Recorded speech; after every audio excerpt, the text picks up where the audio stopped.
¿Sabías que algunas de las construcciones más impresionantes de la historia están en la Biblia? Unas se levantaron con recursos que parecen imposibles. Otras se desplomaron de maneras tan extrañas que aún hoy dejan preguntas. Y hay relatos que la ciencia intenta ordenar, pero no logra cerrar del todo. Hoy vas a descubrir 5 construcciones bíblicas gigantes y los secretos que podrían esconder, y la última de la lista te va a dejar sin palabras. ¿Preparado para este viaje por fe, historia y arqueología? Entonces, vamos a empezar. Si este tipo de historias te fortalece, suscríbete ahora. Respira hondo.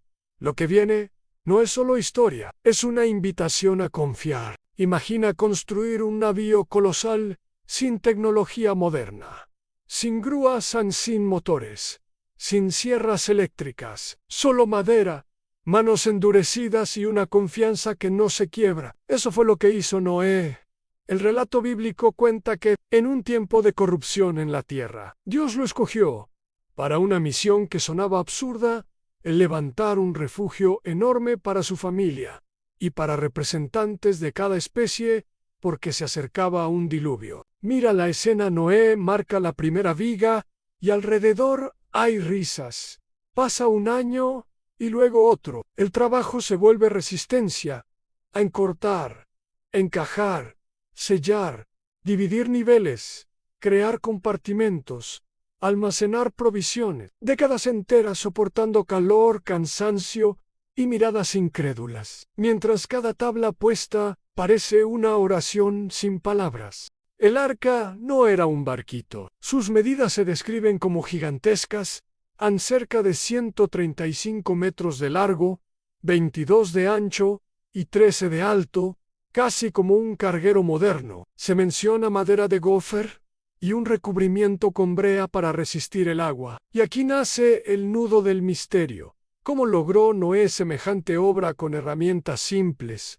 ¿Cómo organizó animales, alimento y espacio? ¿Y existió un diluvio tan grande como para quedar grabado en la memoria de los pueblos? Algunos investigadores han señalado evidencias de inundaciones antiguas en la región de Mesopotamia, como si un evento enorme hubiera marcado generaciones, pero lo que más intriga son los reportes del monte Ararat en 1959. Un piloto turco dijo haber visto una formación parecida al casco de un barco. Desde entonces, expediciones han buscado señales en madera petrificada, mediciones y estructuras que, según algunos, encajarían con una gran embarcación. Es el arca. La discusión sigue abierta. La fe. Y ahora viene el giro. Pasamos de un barco que resiste a una ciudad que cae, murallas gruesas, una fortaleza segura y un plan que no usa arietes ni máquinas, sino pasos, silencio y trompetas.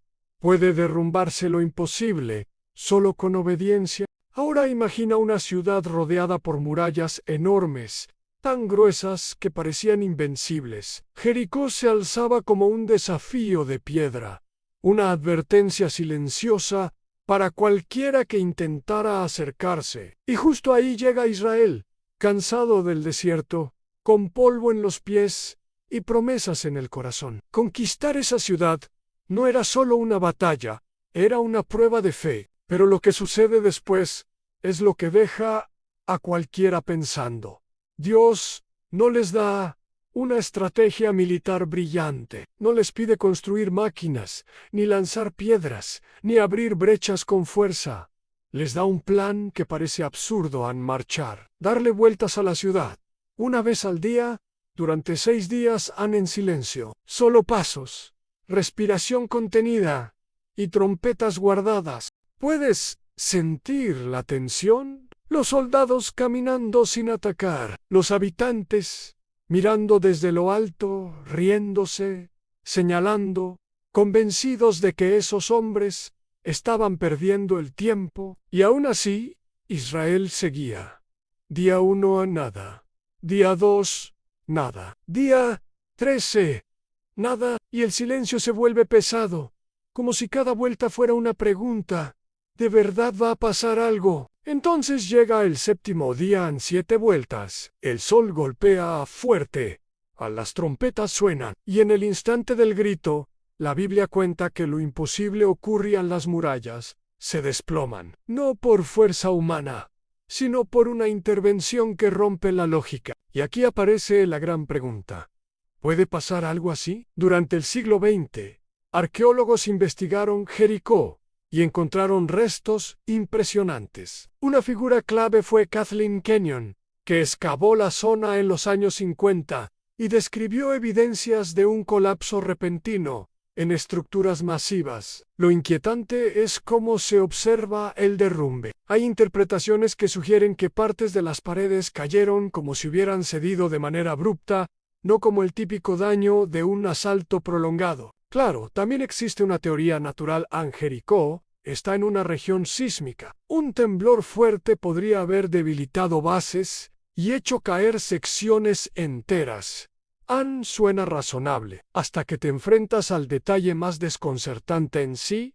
Fue un fenómeno natural. ¿Por qué justo en ese momento? ¿Cómo explicar esa sincronía con el toque de trompetas y el grito del pueblo? Y ahí es donde el relato deja de ser solo un evento antiguo y se vuelve espejo. Hay murallas que no se caen con fuerza, sino con obediencia.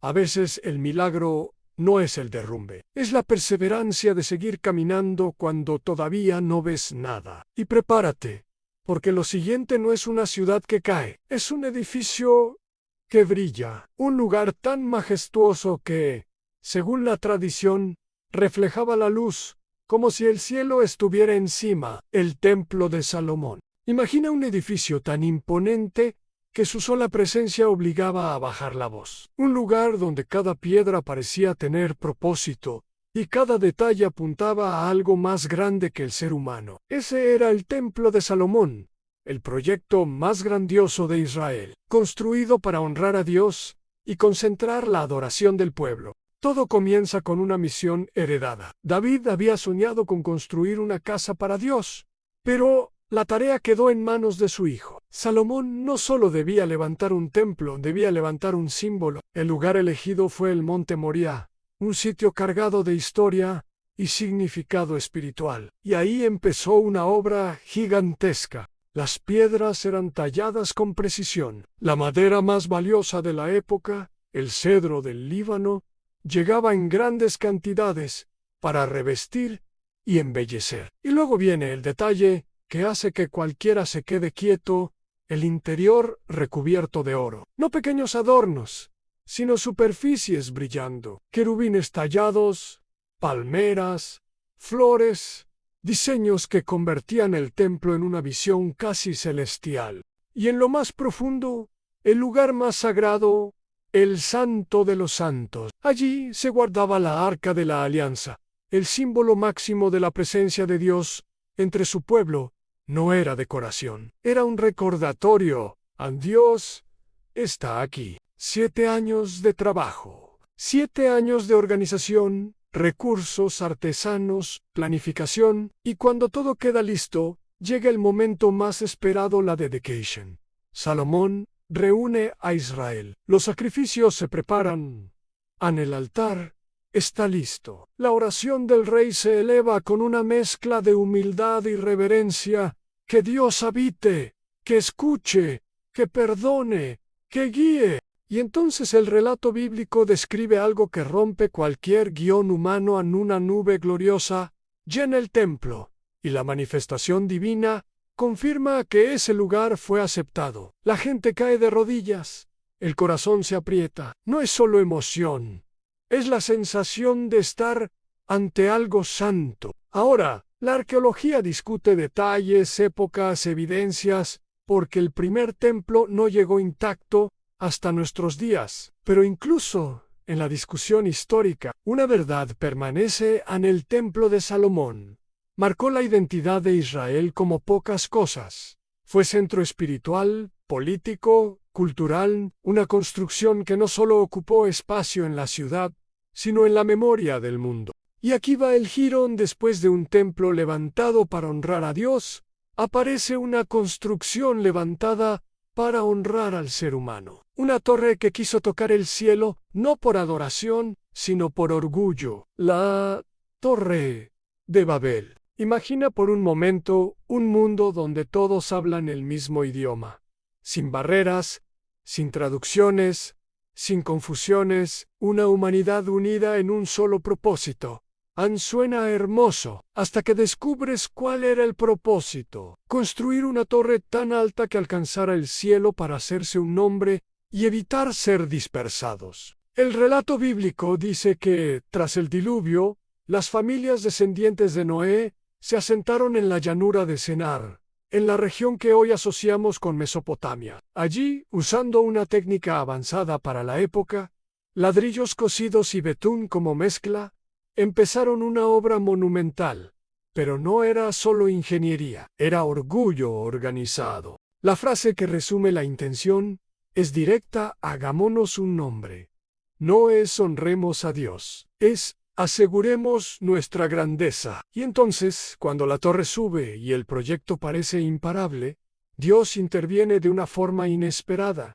No destruye la torre con una fuerza visible. Rompe algo más profundo: a la comunicación. Imagínalo: uno pide ladrillos y le traen agua, otro grita una orden, y todos lo miran sin entender. El capataz intenta organizar, pero cada palabra cae al suelo como un idioma extraño. En cuestión de horas, lo que antes era unidad se vuelve caos, y la construcción se detiene, la gente se dispersa. Nacen caminos nuevos, pueblos nuevos, lenguas nuevas. ¿Es solo un relato simbólico? Muchos estudiosos han relacionado esta historia con las curats mesopotámicas, templos escalonados que buscaban conectar lo alto con lo terrenal, y entre ellas destaca Etemenanki, una gran estructura en Babilonia dedicada a Marduk. Antiguas inscripciones mencionan un nombre que suena como eco de Génesis en la casa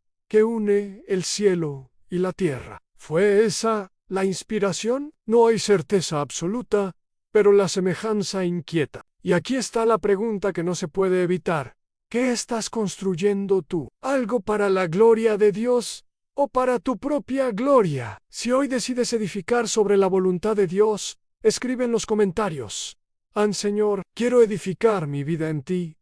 Porque lo siguiente es todavía más emocional. Al un pueblo regresando a su tierra después del exilio, mirando ruinas, y aún así levantando esperanza piedra por piedra. El segundo templo. Imagina volver a casa después de años lejos. No vuelves con una celebración, sino con una mezcla de ilusión y dolor. Las calles ya no se sienten iguales. El lugar que antes era sagrado ahora parece vacío, y sin embargo, el corazón del pueblo late con una idea: en reconstruir el templo, restaurar la fe, volver a empezar. Después de décadas en el exilio, los judíos reciben permiso para regresar. Un decreto del rey persa Ciro impulsa la reconstrucción y respalda los materiales. Pero cuando comienzan, se encuentran con una realidad dura.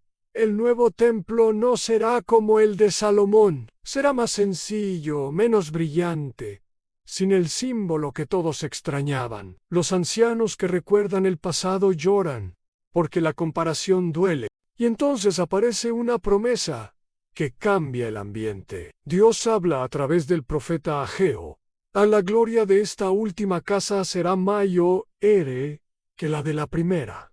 No era una frase bonita, era una declaración. ¿Cómo puede ser mayor algo que parece menor? Esa pregunta quedó suspendida por siglos. Con el tiempo, el segundo templo se convierte en el centro espiritual del pueblo. Y luego llega una transformación enorme. Herodes el Grande decide expandirlo y embellecerlo. Amplía la explanada, levanta estructuras impresionantes, pasillos, columnas, muros de contención. Revisau, ordenau, embelleci. La gente queda impactada. El templo vuelve a brillar ante los ojos del mundo. Y allí sucede algo decisivo. Jesús enseña en ese lugar, confronta el corazón, denuncia la religión vacía llama a la oración verdadera y también pronuncia una advertencia que muchos no quisieron escuchar, aunque ese templo no permanecería para siempre. Acos Dispius. Durante la revuelta judía, los romanos sitian Jerusalén. Tras el conflicto, el templo queda devastado. Los relatos históricos cuentan que el oro se derritió y se filtró entre las piedras, y eso llevó a desmontar estructuras para extraerlo. El resultado fue un vacío inmenso en el corazón del pueblo. Hasta hoy, queda un segmento del complejo, en el Muro de los Lamentos, donde generaciones han orado con lágrimas, gratitud, súplica, esperanza. Es una pared, pero también es un grito silencioso.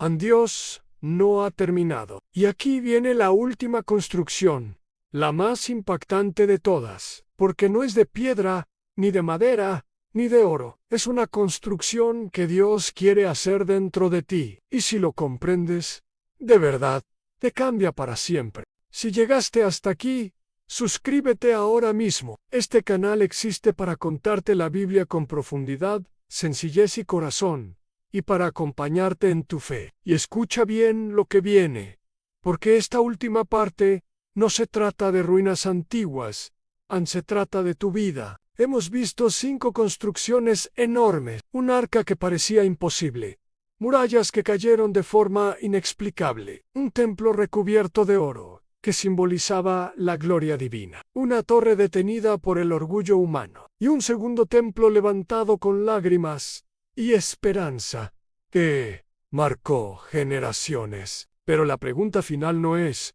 ¿dónde estaban exactamente estas piedras? La pregunta final es, ¿por qué estas historias siguen vivas? Porque la Biblia no solo describe edificios, describe lo que sostiene el corazón cuando todo tiembla. Y aquí entra la frase de Jesús, que lo cambia todo: destruyan este templo, y en 3 días lo levantaré. Muchos lo escucharon y pensaron en paredes, en columnas, en un edificio. Pero el mensaje era más profundo.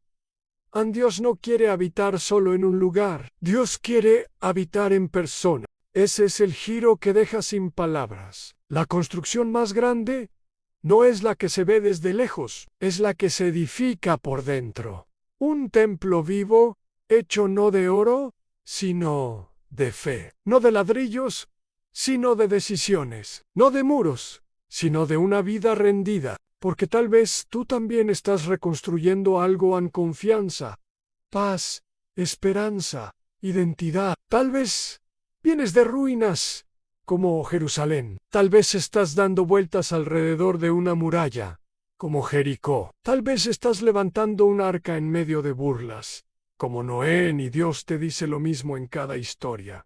No abandones la obra. Yo sostengo lo que te pedí construir. Ahora piensa, ¿qué estás edificando tú? ¿Una torre para tu nombre? ¿O un hogar para Dios? Si tú quieres que Dios habite en ti, escribe en los comentarios: Señor, habita en mí.